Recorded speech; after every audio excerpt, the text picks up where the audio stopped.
तो याराना एमआरसी कल तक के क्लास में हमने देखा था कि फिजिक्स क्या है। उसके बाद देखे थे फिजिकल क्वांटिटी क्या होता है, फिजिकल क्वांटिटी क्या होता है और फिजिकल क्वांटिटी कितने प्रकार के थे। हमने दो प्रकार के देखे थे, फिजिकल क्वांटिटी फंडामेंटल और ड्राइव क्वांटिटी। फंडामेंटल क्वांटिटी और ड्राइव क्वांटिटी दोनों देख लिए थे। अब इससे आगे क्लास में देखेंगे कि यूनिट क्या होता है। इससे आगे हम देखें, जैसे मान लीजिए हमने किसी वस्तु के मापा, इस वस्तु का हमने डायरेक्टली या इनडायरेक्टली हम इसे देख के कह सकते हैं कि लगभग ये 6 सेंटीमीटर का होगा, 6 सेंटीमीटर का होगा। तो हमने इसे नापा नहीं, लेकिन हमें फिर भी इसे एग्जैक्ट उसके आसपास है। यदि हम स्केल से माप लेंगे तो ये 6, जैसे स्केल से मान लिया मैं, हो गया 6.5 सेंटीमीटर। इसको एक्यूरेट स्केल से मापे थे 6.5, अनुमान लगा के मांगे तो 6 जो है, इन नंबर जो है, इस नंबर को दर्शाने किसी भी जगह किसी भी चीज़ को हम ऐसी वस्तु है, इसमें कुछ सामान रखा हुआ है। अब इसका वेट हमको पूछा कि आप इसका वेट बताइए तो कुछ, तो आप इसे क्या बताइए कि इसमें अनुमान लगा कि 1 kg के एक होगा तो 2, 3, 4 के 4। अब 4 क्या है, वेट मापने के लिए बोला तो आप उसे क्या कहिएगा, केजी बोलिएगा वेट। यही केजी जो है यही यूनिट है। अब देखिए किसी भी चीज़ का प्रेशर नापते हैं, प्रेशर वॉल्यूम किसी भी कंटेनर में है, इसका वॉल्यूम हम किसे लीटर में नापते हैं। लीटर में अनुमान लगा के हमें बता देते हैं कि यह 4 लीटर होगा या 10 लीटर होगा या 20 लीटर। ये जो 20 है ये तो नंबर हो गया, लेकिन इसके साथ में नंबर के जो साथ में लगा रहता है उसे हम यूनिट कहते हैं। तो चलिए देखते हैं कि यूनिट क्या है। यहाँ पर आप लोग देख सकते हैं, यहाँ पर आप देख सकते हैं कि unit to measure a physical quantity को मेजर करेगा and to express it measure we required standards of the physical quantity. This standard is called unit. जिस स्टैंडर्ड को हम उपयोग करते हैं उसे क्या कहेंगे, यूनिट कहेंगे। And are called physical quantity of the physical quantity. इसे हम हिंदी लैंग्वेज में देखते हैं, किसी भौतिक राशि यानी कि फिजिकल क्वांटिटी, किसी भौतिक राशि यानी फिजिकल क्वांटिटी को मापने के मानक को मात्रक कहते हैं।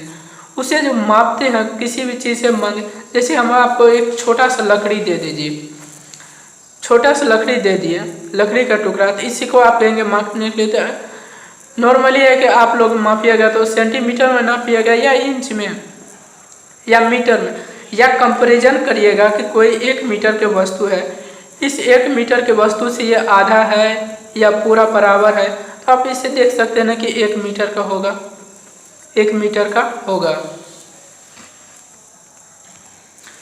आगे देखते हैं हम कि for the measurement of a physical quantity 2 things are required.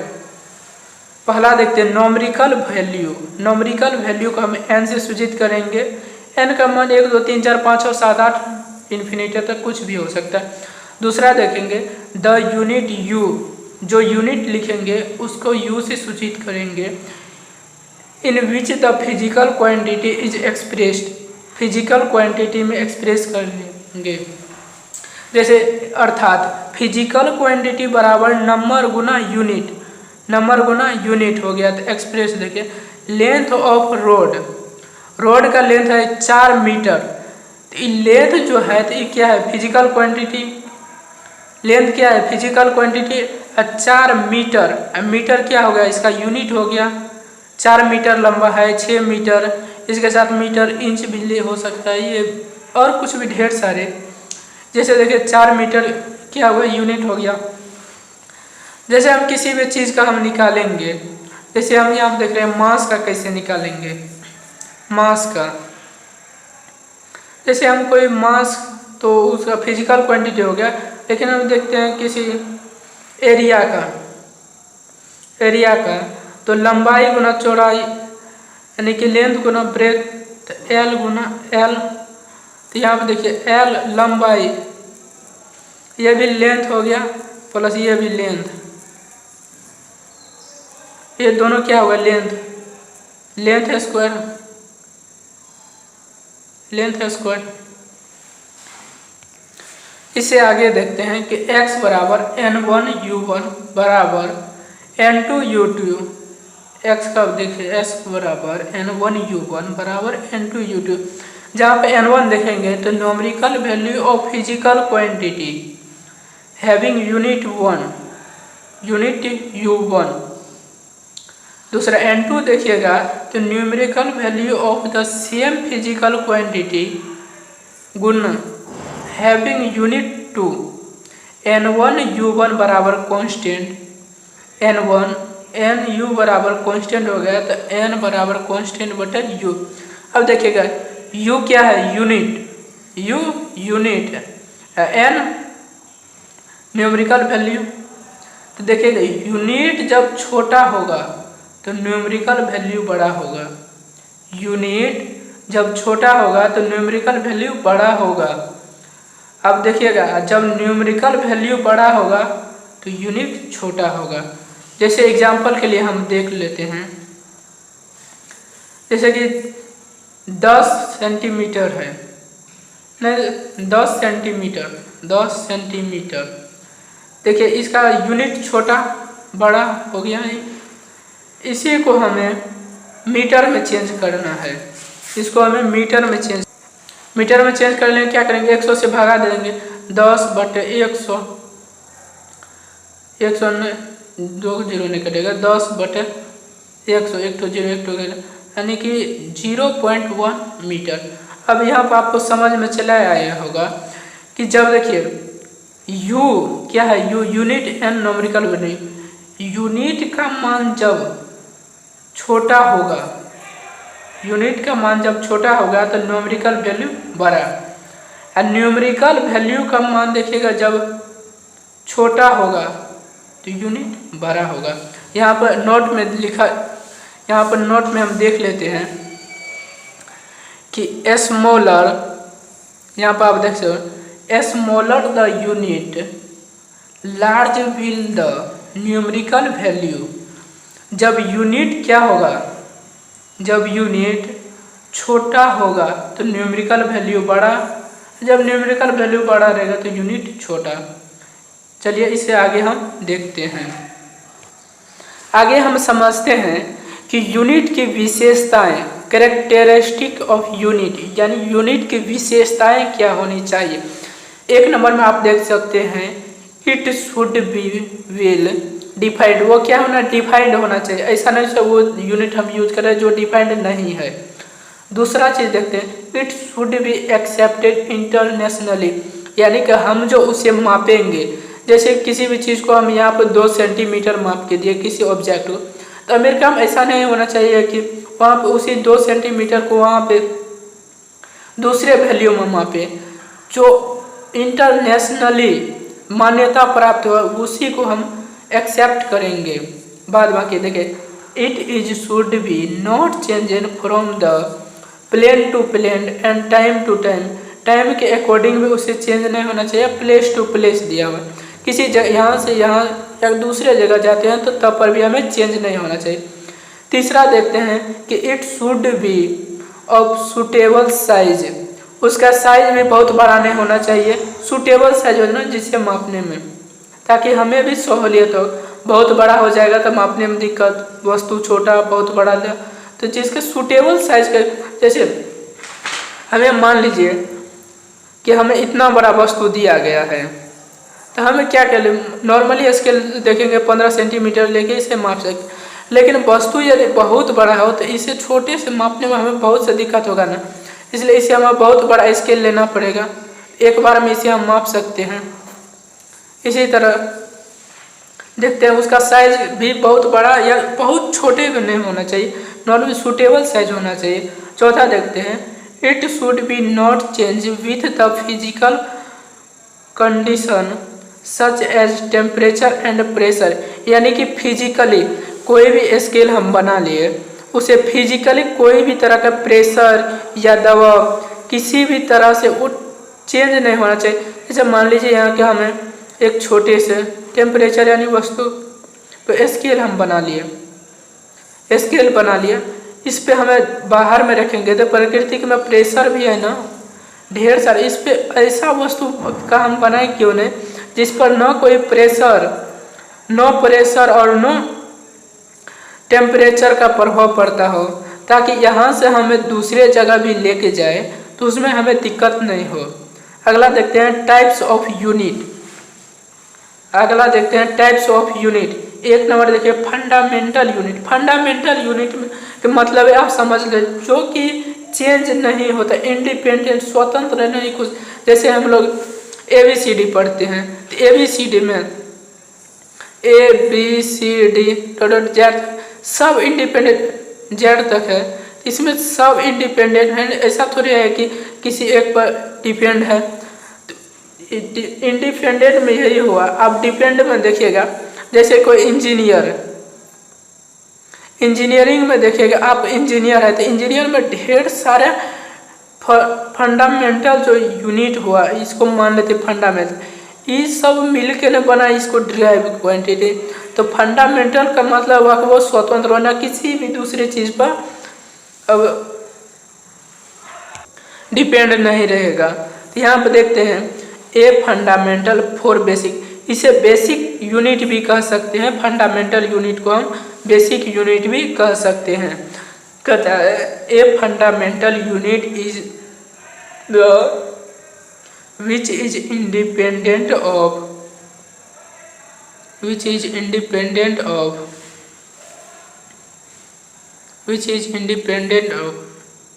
रुकिए देखते हैं, तो फिर से देखते हैं ए फंडामेंटल और बेसिक, इसे बेसिक भी कहते हैं। Unit is that which is independent of any other unit, किसी भी दूसरे यूनिट पर इसे डिपेंड नहीं रहना चाहिए। देखते हैं the unit is which fundamental quantity are express the non as fundamental unit, इसे हम फंडामेंटल यूनिट में एक्सप्रेस करते हैं। There are 7 fundamental unit. Fundamental unit कितने हैं? 7 हैं। तो अब देखते हैं कौन कौन है। एक नंबर में आप देखिएगा मास, यहाँ पर हम फिजिकल क्वांटिटी लिखे हैं। नाम ऑफ यूनिट, उसका यूनिट का नाम क्या और सिंबल हम यूज क्या करते हैं। एक नंबर में देखिएगा तो मास, मास को हम नाम में अपनी यूनिट में क्या समझते हैं? किलोग्राम, जैसे केजी हम सिंबल में लिखते हैं। दूसरा लेंथ देखते हैं, तो लेंथ को हम नाम ऑफ यूनिट में मीटर, इसे एम लिखते हैं। टाइम इसे सेकेंड, इसे एस से लिखते हैं। टेम्परेचर को केल्विन में हम लोग नापते हैं, इसे के लिखे। इलेक्ट्रिक करंट एम्पियर, इसे ए से सूचित करते हैं। क्वांटिटी ऑफ मैटर, इसे मोल से सूचित किया जाता है। ल्यूमिनस इंटेंसिटी कैंडेला से, अब लोग ल्यूमिनस इंटेंसिटी जान लीजिए किसे कहते हैं। ल्यूमिनस इंटेंसिटी हम उसको कहेंगे जैसे कोई भी बड़ा सूर्य है, कोई स्टार, कोई भी सूर्य, ये जो ऊर्जा अपना जो प्रकाश लाइट इमिट करेगा, इसमें जो तीव्रता होगी, लाइट होगी, उसको नापने के लिए तो कुछ भी चाहिए ना, तो उसी को नापने के लिए हम लोग किसे यूज करते हैं? ल्यूमिनस इंटेंसिटी का उपयोग करते हैं, जिसे CD कहते हैं। एक नोट में आप लोग इसे लिख देंगे। सप्लीमेंट्री यूनिट भी होता है। सप्लीमेंट्री यूनिट में देख रहे थे एक प्लेन एंगल रेडियन, इसका सिंबल होगा RAD, और दूसरा देखिएगा सॉलिड एंगल, इसे स्टेरेडियन कहते हैं SR। अब हम समझते हैं कि प्लेन एंगल और सॉलिड एंगल क्या होता है। तो प्लेन एंगल में देखिएगा किसी भी तरह से x और y यहाँ से एक लाइन गुजर गया, और इस एंगल को हम लोग क्या कहेंगे? Plane angle. ये जो एंगल बना है इसी को हम लोग कहते हैं प्लेन में। आप लोग समझ गए कि 2D लाइन 2D में बनेगा प्लेन एंगल, 2D में बन गया। अब यहाँ पर आप समझिए कि सॉलिड एंगल किसे कहेंगे। सॉलिड एंगल समझने के लिए आप लोग किसी भी गोला या गुल्ला, इस आप देखे होंगे तो उसमें देखेंगे गोला है पूरा, गोला, इसके परिधि के हर एक पॉइंट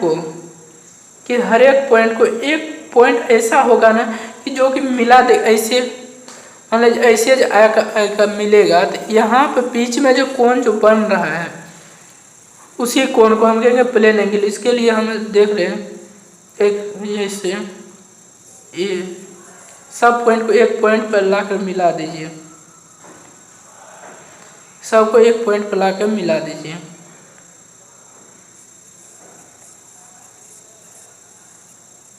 सबको मिला दीजिएगा, सब लाइन को A to Z को सबको मिलाने के बाद यहाँ पर अंदर में देखिएगा, यहाँ पर एक एंगल जो बनता है, यहाँ पर जो एंगल बनेगा इसी को हम कहेंगे सॉलिड एंगल। इसी को कहते हैं सॉलिड एंगल। इसी को सॉलिड एंगल यहाँ पर जो बनता है उसे सॉलिड एंगल कहते हैं। आप लोग सॉलिड एंगल का मान भी रख सकते हैं। सॉलिड एंगल का मान 4 पाई होता है। सॉलिड एंगल के जब मान निकालेगा ना तो उसका 4 पाई होता है। कोई पूछेगा सॉलिड एंगल का मान क्या होता है, आप लोग बताइएगा 4 पाई होता है। अब इससे आगे देखते हैं कि फंडामेंटल क्वांटिटी देख लिया। अब बचा ड्राइव क्वांटिटी। ड्राइव क्वांटिटी में देख रहे हैं कि derive unit are those which depend on fundamental unit और which can be expressed in the terms of fundamental unit. यानी कि डिराइव क्वांटिटी फंडामेंटल क्वांटिटी से मिलकर बनेगा और एक्सप्रेशन बनाना यानी फंडामेंटल क्वांटिटी। फंडामेंटल क्वांटिटी को हम यूज करके हम डिराइव क्वांटिटी बनाएंगे। तो आगे देखते हैं। यहाँ पर आप एग्जाम्पल में देखिए, 1 नंबर में स्पीड बराबर formula distance by time. Distance को हम फिजिकल क्वांटिटी में क्या लिखते हैं, लेंथ पर टाइम। तो लेंथ को हम किसी सिंबल में m से सूचित करते हैं, टाइम को s। तो ms के पावर 1 - 1 समझ में चले आए। दूसरा हम देखते हैं कि फोर्स बराबर मास गुना एक्सीलरेशन बराबर मास गुना एक्सीलरेशन को हम क्या लिख सकते हैं, वेलोसिटी बाय टाइम। और नीचे में हम देखिए फिर मास को हम क्या वेलोसिटी को चेंज कर सकते हैं, डिस्प्लेसमेंट बाय टाइम। तो mass into displacement by time का स्क्वायर। आप देखिए मास को किससे सूचित करेंगे, किलोग्राम से, केजी से। डिस्प्लेसमेंट को m से। डिस्प्लेसमेंट क्या हुआ, लेंथ हुआ ना। 2 बिंदुओं के सबसे न्यूनतम दूरी को डिस्प्लेसमेंट कहते हैं। Minimum distance of 2 points displacement हो गया, बाय टाइम स्क्वायर, टाइम के सेकेंड का स्क्वायर। इसे क्या हम n से सूचित करेंगे। अब तीसरा एग्जाम्पल देखते हैं कि डेंसिटी। तीसरा एग्जाम्पल हम देखते हैं डेंसिटी में mass by volume, mass by length गुना ब्रेथ गुना हाइट।